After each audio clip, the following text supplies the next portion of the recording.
स्पीति मेरे लिए बस एक ट्रिप नहीं थी, ये एक सफर था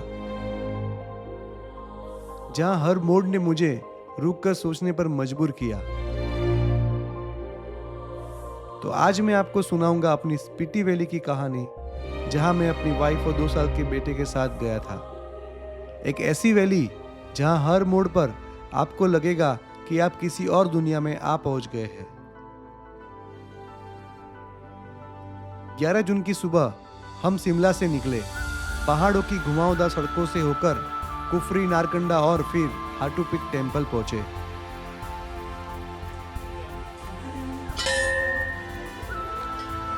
वहां खड़े होकर लगा कि पहाड़ों के मंदिर अलग क्यों लगते हैं।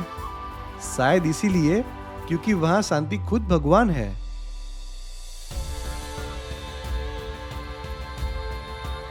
और फिर सांगला की ओर चलते हुए हमने रास्ते में चेरी के फार्म देखे।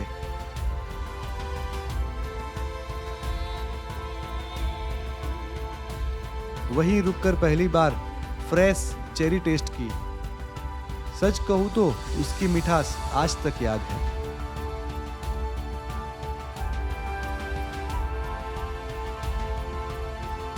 शाम होते होते हम सांगला पहुंचे।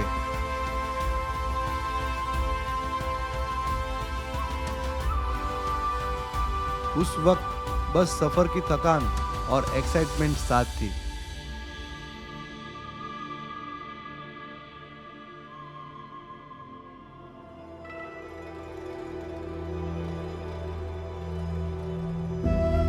अगले दिन हम निकल पड़े चित्तूर की ओर, जिसे लास्ट विलेज ऑफ इंडिया कहते हैं।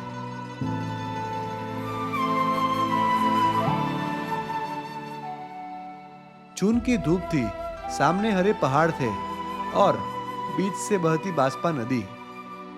उसकी ठंडी हवा चेहरे को छू रही थी, जैसे कह रही हो, रुक जा, कहीं और जाने की जरूरत नहीं। कैफे में बैठकर सिद्धू खाया, वहां की लोकल डिश, गर्म सादा लेकिन पहाड़ की तरह असली।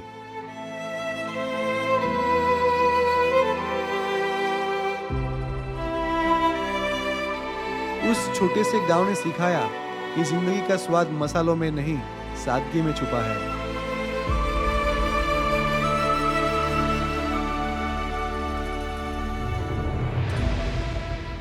फिर हम पहुंचे कल्पा। सामने किन्नौर कैलाश खड़ा था।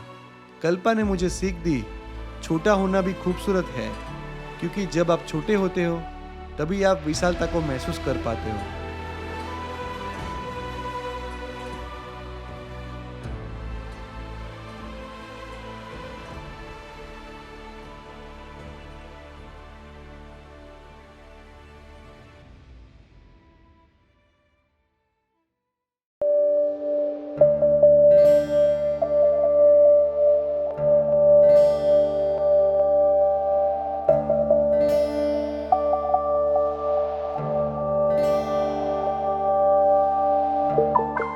सुबह होते ही हम कल्पा से निकलकर सुसाइड पॉइंट देखने चले गए। नीचे गहरी खाई और ऊपर सड़क। सच कहूं तो वहां खड़े रहना भी थोड़ा डराता है।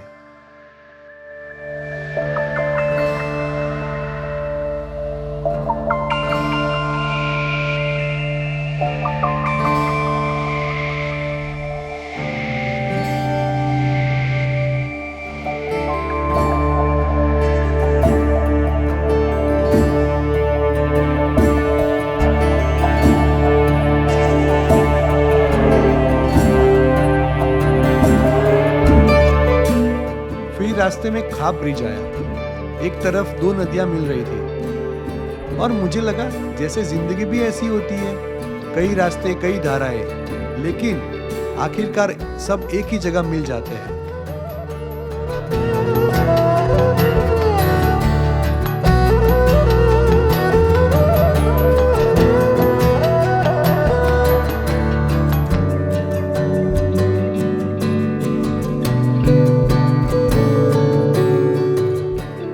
उसके बाद हम पहुंचे नाको, एक छोटा सा गांव,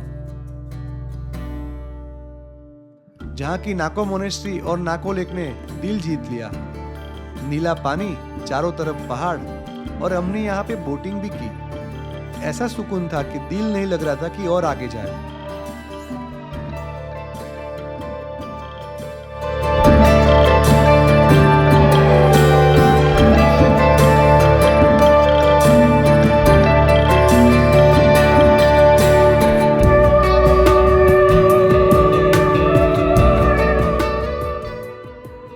फिर हम पहुंचे गुई मोनेस्ट्री,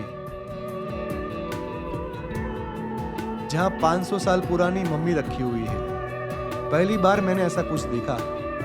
वहां खड़े होकर महसूस हुआ कि इंसान चला जाता है, पर उसकी आत्मा, उसका असर हमेशा रह जाता है। और फिर शाम होते होते हम पहुंचते लारी गांव और वहां के खामेन होमस्टे में रुके। यह दिन का अंत था, एक लंबे सफर के बाद गांव की शांति में सो जाना।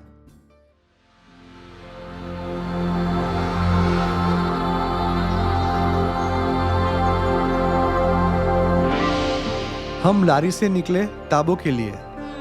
सड़क एकदम सूखे पहाड़ों के बीच से गुजर रही थी। एक तरफ ऊंचे ऊंचे बंजर पहाड़ और दूसरी तरफ स्पीति नदी, जो हर मोड़ पर हमारा साथ दे रही थी।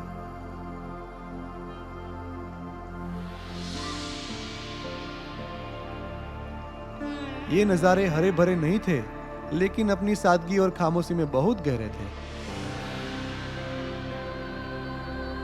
और हम पहुंचे ताबो।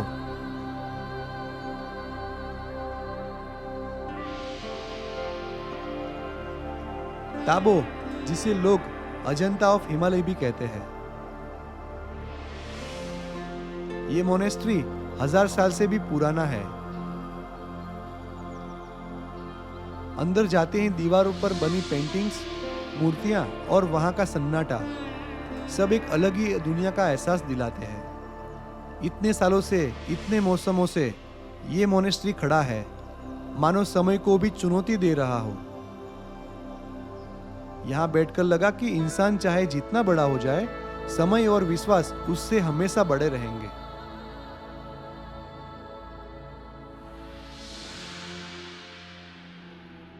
और हमारा अगला पड़ाव था धानकर मोनेस्ट्री। पहाड़ की चोटी पर बसा हुआ ये मोनेस्ट्री ऐसा लगा जैसे आकाश और धरती के बीच टिका है।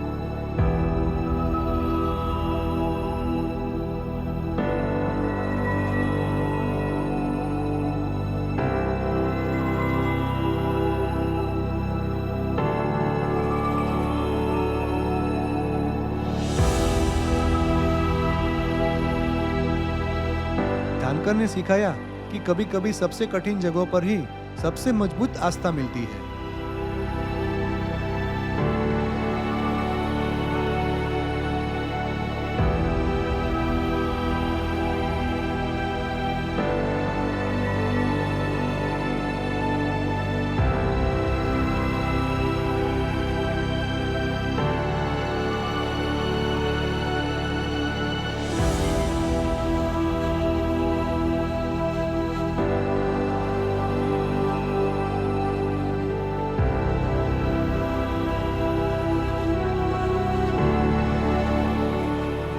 शाम तक हम काजा पहुंचे। यहाँ की गलियों में थोड़ी चहल पहल थी, लेकिन पहाड़ों वाली वह शांति भी, पर साथ ही अगले दिन की उत्सुकता भी। यात्रा का चौथा दिन यहीं काजा में खत्म हुआ। सुबह होते ही काजा से हम निकल पड़े की मोनेस्ट्री देखने।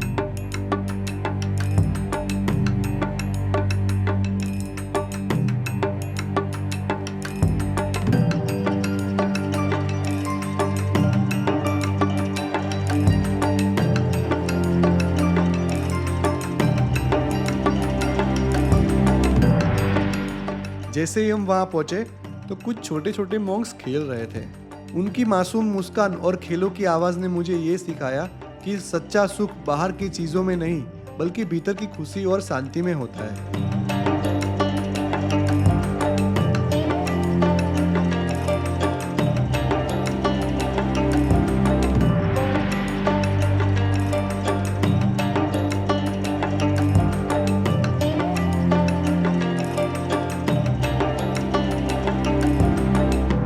फिर जैसे ही की मोनेस्ट्री हम विजिट कर रहे थे, हमें हर्बल टी परोसी गई। वहाँ एक घूंट लेते ही उसके स्वाद और खुशबू ने पूरे माहौल को और भी खास बना दिया, जैसे समय ठहर गया हो और मैं उसी पल में पूरी तरह खो गया। पुराने भित्ति चित्रों और शांत गलियारों के बीच ये हंसी और चाय का पल वास्तव में मुझे याद दिला गया कि जिंदगी में सबसे जरूरी है सरलता, आनंद और संतोष।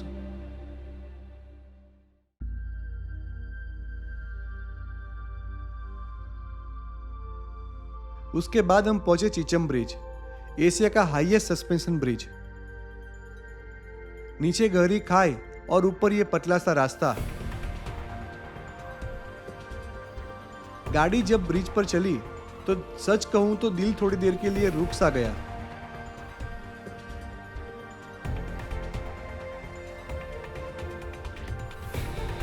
यही समझ आता है कि स्पीति सिर्फ खूबसूरत नहीं, रोमांचक भी है।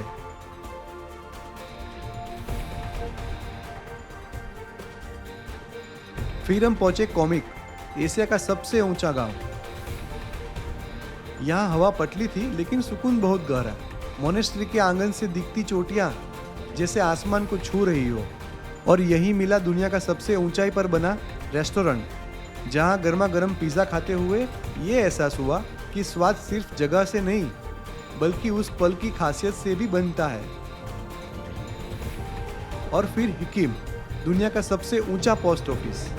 वहां से पोस्ट कार्ड भेजते हुए सोचा, खुशी की बात है कि इस तेज डिजिटल के दौर में भी कुछ चिट्ठियां अभी भी दिल तक पहुंचती है। शाम तक हम वापस काजा पहुंचे, लोकल मार्केट की रौनक देखी, कुछ छोटी छोटी यादें खरीदी और दिन का सफर खत्म हुआ एक सुकून भरे डिनर के साथ।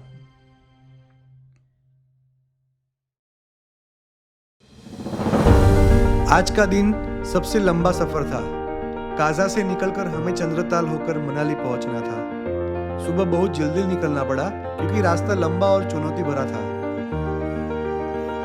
काजा से आगे बढ़ते ही फिर वही सरप्राइज, हर मोड़ पर नए नए नजारे।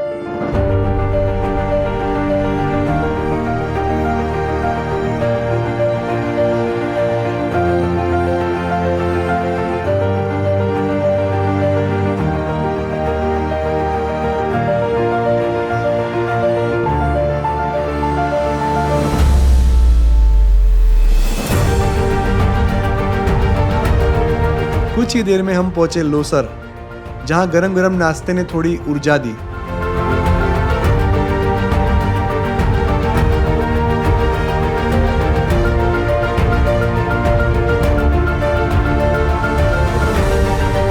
उसके बाद पहुंचे कुंजुम स्तूपास, जहां रुककर मन को थोड़ी शांति मिली और वहीं से चंद्रताल की ओर बढ़ गए।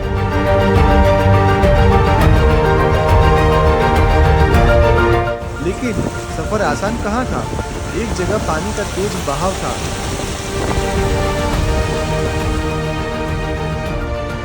गाड़ियां और बाइक फंसी हुई थी।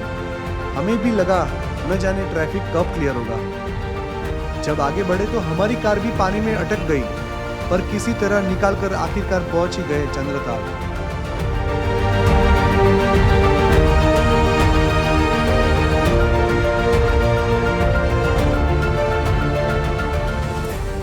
चंद्रताल लेक का नीला रंग और चारों तरफ का सन्नाटा लगा जैसे पूरा सफर इसी पल के लिए था। चंद्रताल के पास हम रात नहीं रुक सकते थे क्योंकि मेरा 2 साल का बेटा मेरे साथ था।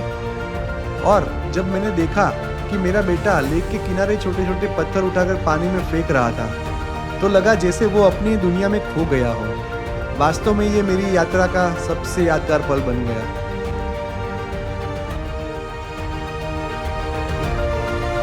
और फिर हम मनाली की ओर बढ़े और इसी के साथ मेरी स्पीति की अद्भुत यात्रा अपने आखिरी पड़ाव पर पहुंची। लेकिन सच कहूं, यह सफर यहीं खत्म नहीं हुआ। कहते हैं पहाड़ इंसान को बहुत कुछ सिखाते हैं, धैर्य, शांति और कृतज्ञता। ये थी मेरी स्पीति की कहानी। अब आपकी बारी है। आप कब निकल रहे हो अपने सफर पर?